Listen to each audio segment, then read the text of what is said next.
Hello everyone, this is me Jasveer Singh. So हम political science की जो लेक्चर सीरीज़ कर रहे हैं, तो उस लेक्चर सीरीज़ में थर्ड चैप्टर कर रहे हैं, पॉलिटिक्स ऑफ प्लान डेवलपमेंट। तो थर्ड चैप्टर के हमने ऑलरेडी 2 लेक्चर रिकॉर्ड कर लिए। तो फर्स्ट में 2 लेक्चर में हमने डिस्कस किया था कि इंडिया ने किस टाइप का मॉडल अडॉप्ट किया, राइट।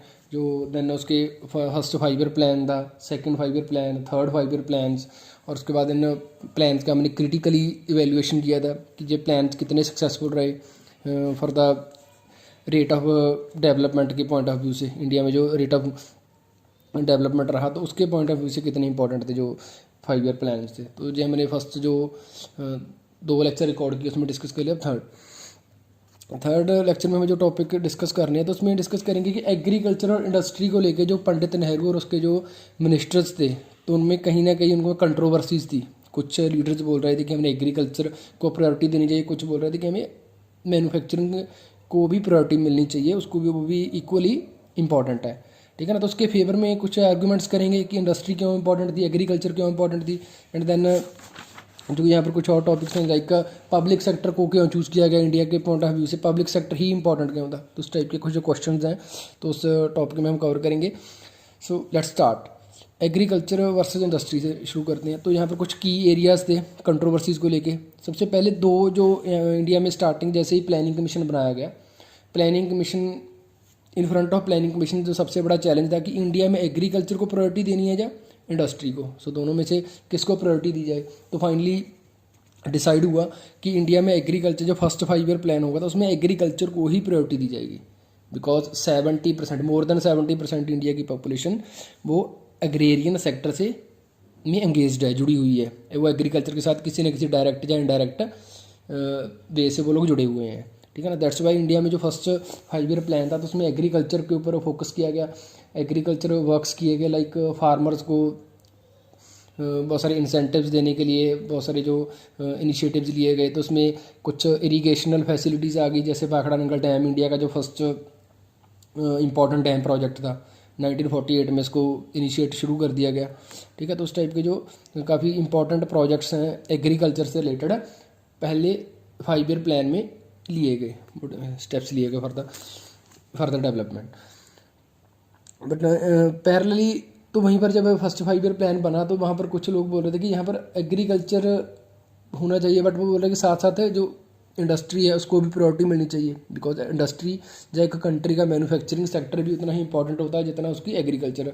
अगर वो कंट्री एग्रेरियन कंट्री है तो वहाँ पर मैन्युफैक्चरिंग भी कंट्री के लिए इंपॉर्टेंट है, ठीक है। तो यहाँ पर जो इम्पोर्टेंट एक कुछ कॉम्बोज आते हैं जो लीडर्स के। तो फर्स्ट 5 ईयर प्लान को डिज़ाइन किसने किया, वो थे के.एम. राज, इंडिया के एक जंग इकोनॉमिस्ट थे नो डाउट। तो उन्होंने एग्रीकल्चर जो फर्स्ट 5 ईयर प्लान था उसमें उसको एक प्रायोरिटी दी। अब उसके बाद सेकंड 5 ईयर प्लान में डिसाइड किया कि सेकंड 5 ईयर प्लान में जो मेन फोकस होगा तो वो होगी इंडस्ट्री, स्पेशली हैवी इंडस्ट्री का फोकस होगा। तो उसके लिए इस मॉडल को डिज़ाइन किया था वो थे पीसी मेहलानोबिस ने इस मॉडल को डिज़ाइन किया। तो उसको बोलते हैं नेहरू मेहलानोबिस मॉडल। तो उसमें हैवी इंडस्ट्री को फोकस करना था, बट यहाँ पर लिटिल बिट कुछ कंट्रोवर्सीज थी। जो पंडित नेहरू के ही कुछ और मिनिस्टर्स थे तो उनको लगता था कि हमारा जो फर्स्ट 5 ईयर प्लान था उसी मॉडल को या उसी 5 ईयर प्लान को हमें और ज़्यादा कंटिन्यू करना या उसको एक्सटेंड करना चाहिए, कि इसको सेकंड 5 ईयर प्लान भी उनके अकॉर्डिंग एग्रीकल्चर ही फोकस होनी चाहिए सेकंड 5 ईयर प्लान में भी।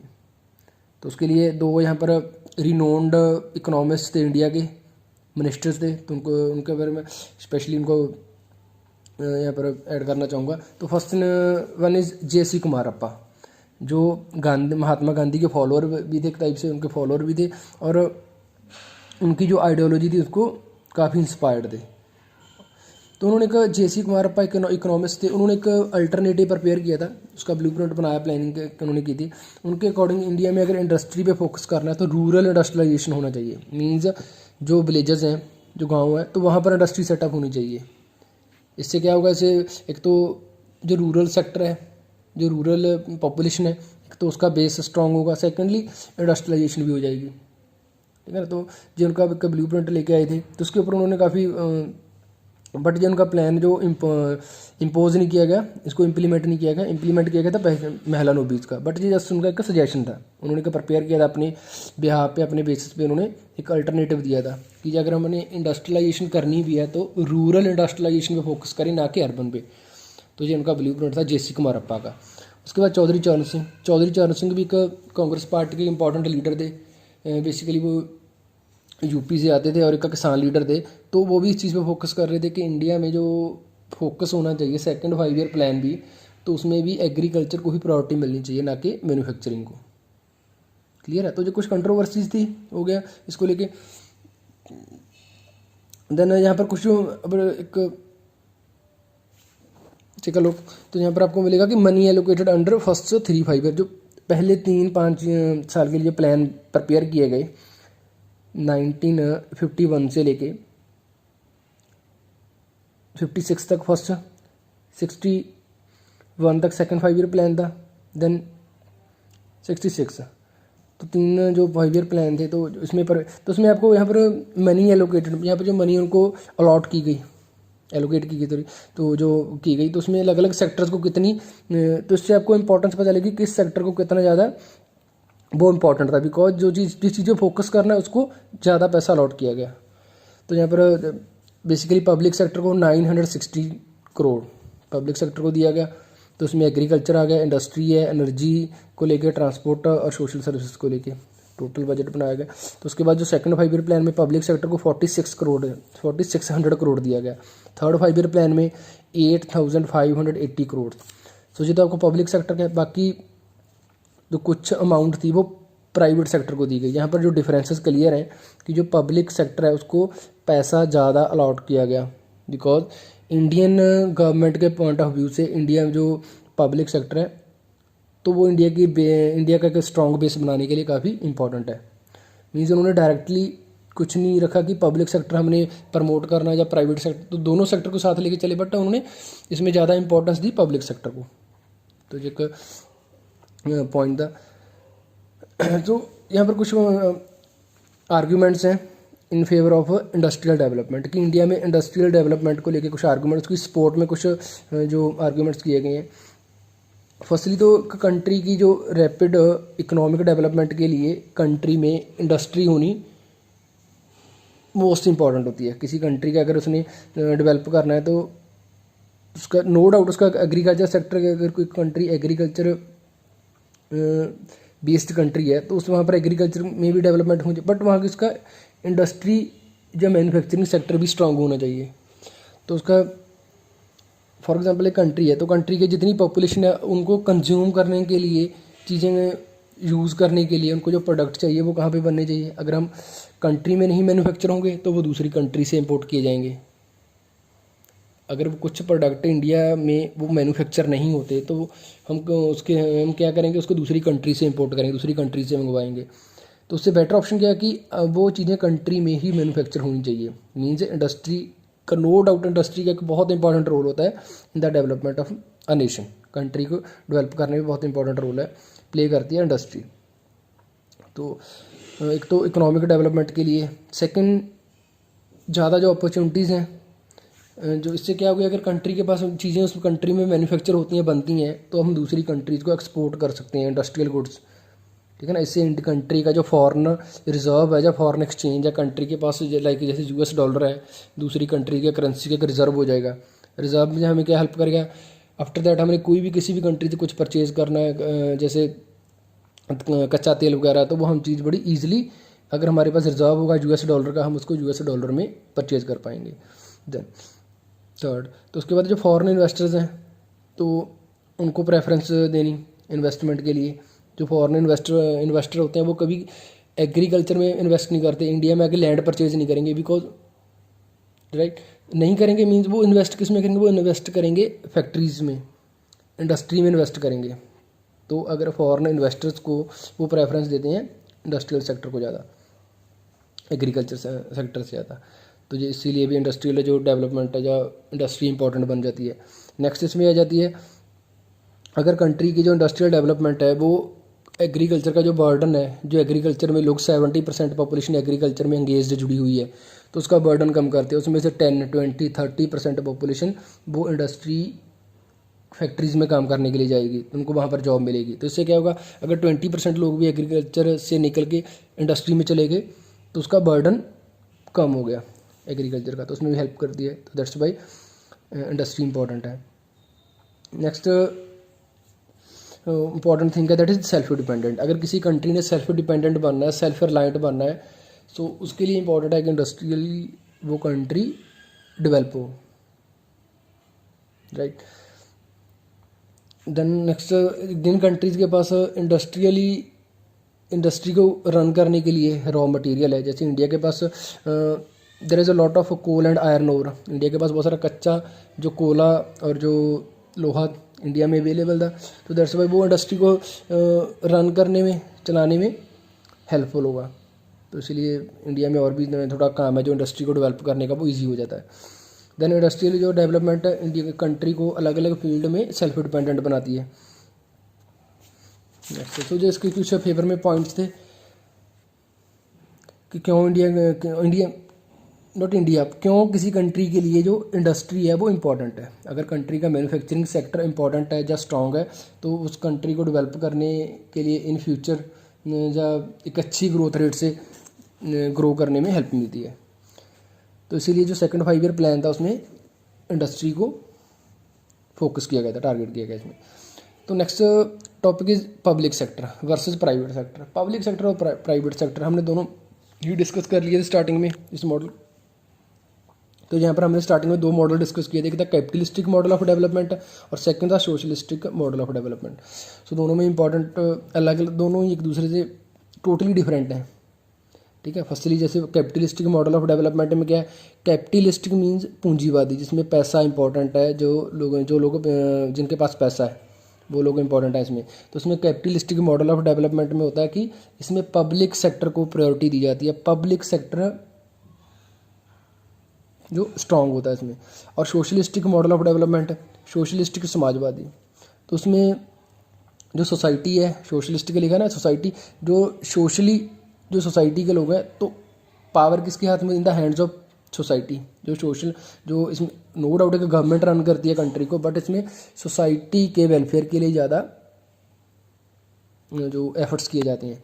बट जो कैपिटलिस्टिक मॉडल है इसमें private sector important, private sector होता है टोटली, और यहाँ पर पब्लिक सेक्टर ज़्यादा होता है। बट इंडिया ने क्या किया था, इंडिया ने दोनों ही मॉडल्स को एज अडॉप्ट नहीं किया था, उन्होंने दोनों ही मॉडल्स को मॉडिफाई करके दोनों को ही कुछ चीज़ें अडॉप्ट कर ली थी, और इंडिया ने कि मिक्स्ड मॉडल ऑफ डेवलपमेंट जो वो अडॉप्ट कर लिया था। उसमें सोशलिस्टिक मॉडल भी था, कैपिटलिस्ट।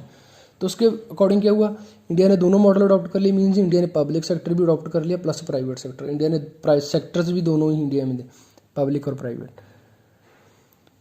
सो यहाँ पर कुछ चीज़ों को लेके जो इंडिया में था वो कंसेंसस बन गई कि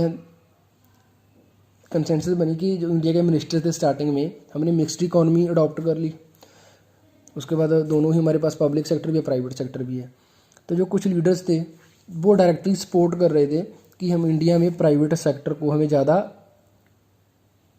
प्रमोट करना चाहिए, जैसे राजा गोपालाचार्य, KM मुंशी है, NG रंगा है, मीनू मसानी है, जो कुछ इंपॉर्टेंट मिनिस्टर्स थे इंडिया के। तो ये चीज़ को प्रमोट कर रहे थे कि इंडिया में जो ज़्यादा होना चाहिए, जो हम जिस चीज़ को ज़्यादा प्रमोट करें वो प्राइवेट सेक्टर होना चाहिए, उनका अपना ओपिनियन था। But on the other hand जो कुछ दूसरी साइड कुछ लीडर्स थे, तो उसमें पंडित नेहरू थे, बिकॉज पंडित नेहरू पर्सनली भी इस चीज़ को लेकर कभी उन्होंने एग्री नहीं किया कि इंडिया में प्राइवेट सेक्टर को प्रमोट करें, बिकॉज उनके अकॉर्डिंग जो पब्लिक सेक्टर है वो कंट्री की डेवलपमेंट करने के लिए या कंट्री के फेवर में है। नो डाउट प्राइवेट सेक्टर का एक इंपॉर्टेंट रोल है, बट पंडित नेहरू कभी भी इस चीज़ के फेवर में नहीं थे कि प्राइवेट सेक्टर को हम पूरी पावर दे दें, ठीक है। तो लेट्स डिस्कस कि पब्लिक सेक्टर ही क्यों इंपॉर्टेंट था इंडिया में। पब्लिक सेक्टर ही इंपॉर्टेंट, पब्लिक सेक्टर की क्या इंपॉर्टेंस है, तो उसको लेके जो expansion of public sector he India में जो किया गया, तो उसके लेके कुछ यहाँ पर पॉइंट्स दिए हुए डिस्कस करते हैं कि फर्स्टली देखो कंट्री में पब्लिक सेक्टर इंपॉर्टेंट होता है उस कंट्री का साउंड इकोनॉमिक बेस बनाने के लिए, उस कंट्री में एक अच्छा इकोनॉमिक बेस बनाने के लिए, तो वहाँ पर पब्लिक सेक्टर काफ़ी इंपॉर्टेंट होता है। बिकॉज इसमें एक्सप्लॉयटेशन के चांसेस कम होते हैं, एक्सप्लॉयटेशन नहीं होती। जैसे प्राइवेट सेक्टर में तो एक टाइप का जो आप प्राइवेट सेक्टर में जो चीज़ें बनती हैं तो आपका काफ़ी कॉस्टली मिलती हैं। तो उसके अकॉर्डिंग इंडिया क्या था, इंडिया एक उस time average, lower than average उन कंट्रीज़ में, उन कंट्रीज़ की लिस्ट में था। इंडिया का पुअर कंट्री था 1947 के बाद। रिसोर्सेज थे, बट रिसोर्सेज को यूटिलाइज करने के लिए अभी इंडिया के पास टेक्निक्स प्रॉपर नहीं थी, ठीक है ना। तो उसको इकोनॉमिक बेस बनाने के लिए पब्लिक सेक्टर काफ़ी इंपॉर्टेंट होता है।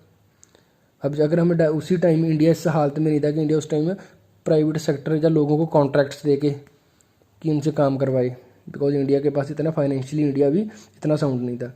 तो उसके लिए एक अच्छा बेस बनाने के लिए, इकोनॉमिक बेस बनाने के लिए पब्लिक सेक्टर ने काफ़ी इंपॉर्टेंट रोल प्ले किया। मीन्स गवर्नमेंट ओन्ड कंपनीज ने काफ़ी अच्छा रोल प्ले किया एक अच्छा इकोनॉमिक्स जो बेस बनाने के लिए। सेकंड पॉइंट हो गया इकोनॉमिक ग्रोथ को एक्सीलरेट करने के लिए। जो इकोनॉमिक ग्रोथ है उसको एक्सीलरेट करने के लिए जो पब्लिक सेक्टर है उसने एक रोल प्ले किया। बिकॉज प्राइवेट सेक्टर को हम अगर पूरी तरीके से उसको रिलैक्सेशन दे दें कि आप अपने तरीके से प्राइवेट सेक्टर को कर दें, पूरी उनको फ्रीडम दे दें, तो इकोनॉमिक ग्रोथ है जो कंट्री की वो एक्सीलरेट नहीं हो पाती। इंडियन मिनिस्टर्स के अकॉर्डिंग, उनके अकॉर्डिंग जो पब्लिक सेक्टर है वो काफ़ी इंपॉर्टेंट है। पब्लिक सेक्टर के अकॉर्डिंग पब्लिक सेक्टर ही इंडिया की इकोनॉमिक ग्रोथ को एक्सीलरेट तेज कर सकता है। तो इसीलिए first 5 year plan, second 5 year plan और थर्ड 5 ईयर प्लान में कुछ जो टारगेट फिक्स किए गए थे उनको काफ़ी हद तक अचीव भी कर लिया, बट उनको प्रॉपरली 100% उन चीज़ को अचीव नहीं कर पाए। तो उसके कुछ पर्टिकुलर रीज़न थे, तो हमने डिस्कस कर लिए रिसेंट लेक्चर में। थर्ड, तो एक कंट्री में जो सोशलिस्टिक पैटर्न ऑफ सोसाइटी है उसको इस्टेब्लिश करने के लिए पब्लिक सेक्टर इंपॉर्टेंट है। बिकॉज पब्लिक सेक्टर और सोशलिस्टिक पैटर्न ऑफ सोसाइटी दोनों इंटरलेट है एक दूसरे में के साथ ही ये कनेक्टेड है। सो socialistic pattern of society, Pandit Nehru भी पर्सनली इस चीज़ का उनका जो ओपिनियन था कि जो प्रॉब्लम्स हैं, जो इंडिया की जो प्रॉब्लम्स हैं स्पेशली, वो सोशलिज्म ही सॉल्व कर सकता है। अगर हम सोशलिज्म को प्रॉपरली एक अच्छे तरीके से इंडिया में इस्टेब्लिश कर दें तो ही इंडिया की प्रॉब्लम सॉल्व हो सकती हैं। तो जो पंडित नेहरू के अपने व्यूज़ थे। देन नेक्स्ट आ गया रीजनल इम्बैलेंसेस। अब रीजनल इम्बैलेंस क्या होते हैं? रीजनली मीन्स पंजाब, तो इसकी एग्जांपल आपको, जैसे पंजाब ज़्यादा डेवलप हो जाए और उसके पैरेलली कुछ और स्टेट हैं जैसे झारखंड है, छत्तीसगढ़ है, वो लेस डेवलप्ड है, ठीक है ना। तो इनमें जो डेवलपमेंट वाइज इनमें जो इम्बैलेंस है, पंजाब ज़्यादा डेवलप है, एक स्टेट ज़्यादा डेवलप है, दूसरी स्टेट्स को जो कुछ लेस डेवलप्ड है, वहाँ पर इंडस्ट्री नहीं है, वहाँ पर एग्रीकल्चर के लिए रिसोर्सेज नहीं है, वाटर रिसोर्सेज नहीं है। तो जो स्टेट में जो रीजनल इम्बैलेंस होते हैं उसको कौन रिमूव कर सकता है, ख़त्म कर सकता है? वो public sector he. Because government सभी स्टेट्स को इक्वली ट्रीट करेगी। प्राइवेट सेक्टर क्या करेगा? प्राइवेट सेक्टर वहाँ पर इंडस्ट्री सेटअप करेगा जहाँ पर उसको रिसोर्सेज अच्छे मिलेंगे। अगर महाराष्ट्र में मिल रहे हैं महाराष्ट्र में करेगा, अगर पंजाब में मिल रहे हैं पंजाब में करेगा। तो सभी कंपनी सिर्फ पंजाब और महाराष्ट्र को उनको ही प्रेफर करेंगे। इस टाइप से जो बाकी स्टेट हैं वो लेस डेवलप्ड है। इंडिया में रीजनल इम्बैलेंस की प्रॉब्लम है, ख़त्म नहीं हुई, बट उनके अकॉर्डिंग जो इंडिया की इनिशियल जो हमारी लीडरशिप थी उनको लगा कि इंडिया का जो पब्लिक सेक्टर इस चीज़ को, रीजनल इम्बैलेंस को ख़त्म कर सकता है। Next, limitations of private sector. जो इंडिया में प्राइवेट सेक्टर की लिमिटेशंस हैं वो उसको लेके भी वो लोग काफ़ी कंसर्न्ड थे। उनको लगता था कि जो हमारी लीडरशिप को लगता था कि इंडिया में अगर प्राइवेट सेक्टर को हम फ्रीडम देते हैं, प्राइवेट सेक्टर को हम प्रमोट करते हैं, तो यहाँ पर जो इंडस्ट्रीज़ हैं बैकवर्ड एरियाज़ में वो लोग सेटअप नहीं करेंगे। नो डाउट इस टाइप की प्रॉब्लम्स इंडिया को फेस करनी पड़ती, ठीक है। जो प्राइवेट सेक्टर के लोग होते हैं वो वहाँ पर अपनी कैपिटल इन्वेस्ट करते हैं जहाँ पर उनको ईजिली चीज़ें उनके लिए अप्रोचेबल हों, वहाँ पर उनको चीप लेबर मिले, ठीक है, वहाँ पर उनको अच्छी इलेक्ट्रिसिटी, अच्छी उनको एक लोकेशन मिले, नेशनल मार्केट हो, इंटरनेशनल मार्केट हो। तो इस सब के पॉइंट ऑफ व्यू से इंडिया के कुछ सिटीज़ ही आते हैं, सेलेक्टेड सिटीज़ होंगी, जैसे दिल्ली है, न्यू दिल्ली के नियर बाई जो ज़्यादा डेवलपमेंट होगी, मुंबई होगा, कोलकाता होगा, चेन्नई, तो उनके जो एडजॉइनिंग एरियाज हैं वो डेवलप होंगे, बाकी पूरा इंडिया लेस डेवलप्ड होगा। तो ये भी उनकी प्रॉब्लम थी जो इस चीज़ को लेकर कंसर्न थे। Next, so to meet the need of more money. तो इंडिया की जो ज़्यादा पैसा कलेक्ट करने की, स्पेशली गवर्नमेंट के पास अच्छे जो एक इनकम होनी चाहिए, तो उसको तो वो गवर्नमेंट की जिन सेक्टर में, जिस पब्लिक सेक्टर के जिन इंडस्ट्री में ज़्यादा प्रॉफिटेबल थी, जिसमें ज़्यादा प्रॉफिट होता है, जैसे लाइक आयरन स्टील इंडस्ट्री हो गया, ठीक है ना, जो हैवी इंडस्ट्री थी, तो वो इंडियन गवर्नमेंट ने लीडरशिप ने इंडिया उसको पब्लिक सेक्टर को दे दिया। और जो लेस प्रॉफिटेबल थी, जहाँ पर कम पैसा जिसमें इनकम आती है, तो वो प्राइवेट सेक्टर को दे दी। तो इससे गवर्नमेंट का मेन मोटिव या ऑब्जेक्टिव था गवर्नमेंट का वो ज़्यादा मनी अर्न करना, कंट्री के जो फाइनेंशियल रिसोर्सेज हैं उनको इंक्रीज़ करना, राइट। तो पैसा ज़्यादा कलेक्ट करने के लिए गवर्नमेंट की जो ज़रूरतें हैं, गवर्नमेंट के प्रोजेक्ट्स पूरे करने के लिए, रोड्स बनाने के लिए, हॉस्पिटल्स बनाने के लिए, तो सबके लिए गवर्नमेंट ने जो स्टेप्स लिए थे। Next, to achieve self dependence बनाने के लिए पब्लिक सेक्टर काफ़ी इंपॉर्टेंट रोल प्ले कर सकता है। पब्लिक सेक्टर इस टाइप से पॉलिसी अपनी डिज़ाइन करता है कि उससे जितनी भी चीज़ें हैं वो गवर्नमेंट की जो ऑब्जेक्टिव्स हैं वो पूरे हो जाएं। जैसे सेल्फ डिपेंडेंस अचीव करने के लिए अगर पब्लिक सेक्टर को हम वो प्रमोट कर रहे हैं, तो उससे एक तो पब्लिक सेक्टर में अभी जॉब्स आएंगी, तो आम लोगों को जॉब मिलेगी, तो उसके लिए उनके ऊपर रेस्ट्रिक्शंस हैं। नो डाउट प्राइवेट सेक्टर में भी अगर जॉब्स होंगी तो कंट्री से ही लोग होंगे, बट जो पब्लिक सेक्टर है, पब्लिक सेक्टर से अनएम्प्लॉयमेंट, पॉवर्टी, रीजनल डिस्पैरिटीज़ हैं, तो ये प्रॉब्लम्स को एक डिफरेंट वे से वो टैकल कर सकती है जो पब्लिक सेक्टर है। तो इसीलिए पब्लिक सेक्टर को जो सेल्फ डिपेंडेंस है को पूरा उनके टारगेट को पूरा करने के लिए एक रोल प्ले कर सकता है पब्लिक सेक्टर। और उसके बाद spread of energy and irrigational facilities, India में जो spread of energy and irrigational facilities है, तो इसमें भी पब्लिक सेक्टर ने एक इम्पॉर्टेंट रोल प्ले किया। जैसे इसमें कुछ इंपॉर्टेंट डैम्स, इंडिया ने बड़े बड़े डैम्स कंस्ट्रक्ट किए, ठीक है ना। तो उस टाइम इंडिया में ऐसी कैपेसिटी नहीं थी, इंडिया के जो इंडस्ट्रियलिस्ट थे, कि वो बड़े बड़े डैम्स हैं उनको कॉन्ट्रैक्ट लेके उनको कंप्लीट कर सकें, उनको कंस्ट्रक्ट कर सकें। तो दैट्स वाई इंडिया में क्या था, एनर्जी और इरीगेशनल फैसिलिटीज़ के लिए पब्लिक सेक्टर को ही चूज़ किया गया। बिकॉज जो छोटे इंडिविजुअल प्राइवेट बिजनेसमैन थे, उनके पास इतनी कैपेसिटी, कैपिटली पैसा उनके पास नहीं था कि वो उसमें इन्वेस्ट कर सकते हैं, कि हज़ारों करोड़ हैं वो डैम्स को बनाने के लिए इन्वेस्ट करें। लैंड रिफॉर्म्स को लेके, लैंड रिफॉर्म्स करने के लिए, जो एग्रीकल्चर जो प्रोडक्शन है उसको इंक्रीज़ करने के लिए, तो लैंड रिफॉर्म्स भी कब हो सकते हैं, लैंड रिफॉर्म्स भी अगर पब्लिक सेक्टर के अंडर जो लैंड रिफॉर्म्स अच्छे से काम कर सकते हैं। जैसे एक जगह को किसी को अगर जो फार्मर्स हैं वहाँ पर उन्होंने साइंटिफिक मेथड से कल्टीवेशन शुरू करनी है, तो उसके लिए गवर्नमेंट की जो पॉलिसीज़ हैं, जब पब्लिक सेक्टर की जो पॉलिसीज़ हैं वो काफ़ी अच्छा रोल प्ले कर सकती थी। नेक्स्ट, अबॉलिशन ऑफ जमींदारी, जो जमींदारी सिस्टम था, जमींदारी को अबॉलिश करना। तो इंडिया में नो डाउट इंडिया में एक बहुत बड़ा जो गैप था, 3% फैमिलीज़ थी वो जमींदारी थी, जो 3% फैमिलीज़ के पास 50% नियर अबाउट जो लैंड थी, आधी जो ज़मीन इंडिया की कल्टीवेबल लैंड थी जो, वो सिर्फ 3% लोगों के पास थी, मीन्स वो जमींदारों के पास थी। तो उसको ख़त्म करने के लिए पब्लिक सेक्टर को प्रमोट करना गवर्नमेंट को लगा कि इससे हम ईजिली जो इन फ्यूचर हम जो लैंड रिफॉर्म्स भी कर पाएंगे और ज़मींदारी को भी जल्दी ख़त्म कर लेंगे। बोल next, spread of employment opportunities, public sector में जो एम्प्लॉयमेंट अपॉर्चुनिटीज़ वैसे दोनों में इक्वली होती हैं, प्राइवेट और पब्लिक सेक्टर में। नेक्स्ट, सेविंग्स वर इंक्रीज्ड, इंडिया में नेक्स्ट किया गया कि इसे पब्लिक सेक्टर को प्रमोट करके इंडिया की लीडरशिप है वो सेविंग्स को इंक्रीज कर सकती है, इसको प्रमोट कर सकती है इससे वॉलंटियरली। और तो देखो गवर्नमेंट के पास क्या होता है, गवर्नमेंट के पास इतनी पावर्स होती हैं जब वो ऐसे लॉज इनेक्ट कर सकते हैं कि इसमें आम लोगों के लिए काम करना कंपलसरी कर दिया जाए। सोशलिज्म जो कंसेप्ट है इसमें क्या होता है कि इसमें आम लोगों के लिए काम करना कंपलसरी कर सकती है गवर्नमेंट, कि आपने गवर्नमेंट के लिए इतने घंटे अपने सर्विस करनी है वॉलंटियरली, आपको उसकी कोई सैलरी नहीं मिलेगी, जिस टाइप से कुछ ना कुछ आप कंट्रीब्यूट करोगे थोड़ा बहुत गवर्नमेंट। तो उस टाइप से पब्लिक सेक्टर के इंडिया की जो इकोनॉमी को एक्सीलरेट करने में रोल प्ले कर सकता है, सेविंग्स उससे हो सकती हैं वॉलंटरी गवर्नमेंट। बट जो प्राइवेट सेक्टर है, प्राइवेट सेक्टर में इस टाइप की वॉलंटरीली सर्विसेज नहीं होती, लोग सेवा को जो फीलिंग लेके वो नहीं कर सकते। तो जो आपके हमने इसमें टॉपिक डिस्कस किए हैं, स्पेशली जो की एरियाज ऑफ कंट्रोवर्सीज कर लिए, ठीक है ना। देन हमने in the favour of industrial development, industry को डेवलप करने के जो फेवर में कुछ आर्गूमेंट, जो स्पोर्ट्स के जो सपोर्टर थे इंडिया में, पीसी मेहलानोबिस या उनके जो पंडित नेहरू जी को सपोर्ट कर रहे थे कि हैवी इंडस्ट्री को प्रमोट करें। देन हमने लास्ट में डिस्कस किया पब्लिक और private sector, Y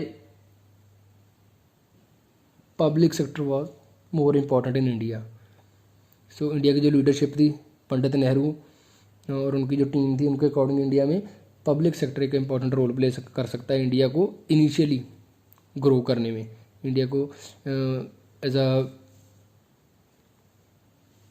well establish करने में इंडिया में हेल्प करेगा तो पब्लिक सेक्टर है। Log out.